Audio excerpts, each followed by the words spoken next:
Kita beralih ke informasi lainnya, Saudara. Dancer Fadel Bajideh diperiksa polisi atas dugaan kasus asusila anak di bawah umur yang dilaporkan oleh selebritas NM.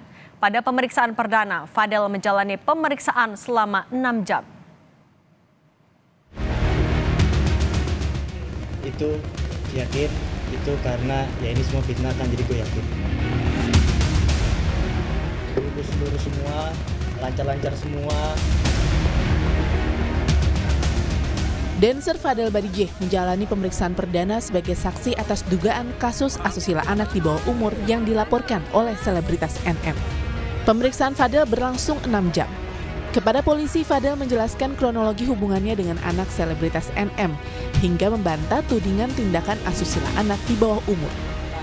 Ya banyak ya kan, banyak banget itu semuanya. Gue aja nih sampai pusing ya kan, banyak banget karena gue juga ngejawabnya juga harus tenang, harus bener, harus lurus, harus fakta, sesuai fakta gua. Ya yang gua tangkep dari semuanya itu yang dituduhkan dari mereka yaitu fitnah semua. Itu aja. Siap dipanggil kapanpun untuk siap. pemeriksaan lebih lanjut. Betul. Ya. Polisi memastikan Fadel masih menjalani pemeriksaan sebagai saksi untuk kasus dugaan asusila kepada anak di bawah umur yang dilaporkan oleh selebritas NM. Dari tadi ya, setelah datang kemudian untuk penyidik sudah menyiapkan pertanyaan yang jelas untuk VA ya, untuk kasus yang dilaporkan oleh NM. Itu. Sejauh ini mungkin berapa pertanyaan nanti? Pertanyaan sekarang ada 21 ya, yang disiapkan 20, tapi sekarang sudah berkembang 21. Kemudian setelah ini masih tahap memintain keterangan dari VA. Ya, jadi untuk memperjelas kasus yang dilaporkan oleh NM. Itu. Kriminolog Universitas Indonesia Hanifah Hasna menyebut kasus asusila dengan korban anak selebritas NM bisa masuk ranah pidana karena korban masih di bawah umur. Hanifah memastikan sesuai Undang-Undang Perlindungan Anak, anak di bawah usia 17 tahun masih berada di bawah tanggung jawab orang tua, sehingga orang tua berhak melaporkan polisi jika ada perilaku yang menyimpang.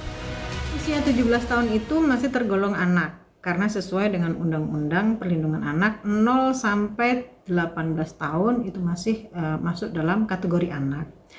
Nah, karena masih masuk dalam kategori anak, anak-anak ini berarti masih harus dalam asuhan oleh orang tua. Karena yang pertama, emosinya belum stabil, masih meledak-ledak, dan biasanya segala sesuatu yang diambil, yang diputuskan itu hanya berdasarkan emosi saja. Terus ada yang membentengi dia. Benteng paling mudah adalah orang tuanya. Lalu tanggung jawab, kembali lagi karena ini masih anak-anak, berarti tanggung jawab terhadap orang tua.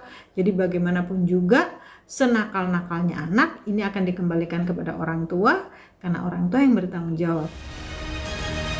Tak hanya melaporkan Fadel atas kasus asusila, selebritas NM juga melaporkan Fadel dan kuasa hukumnya Rasman terkait penyebaran data pribadi. Tim Liputan Kompas TV.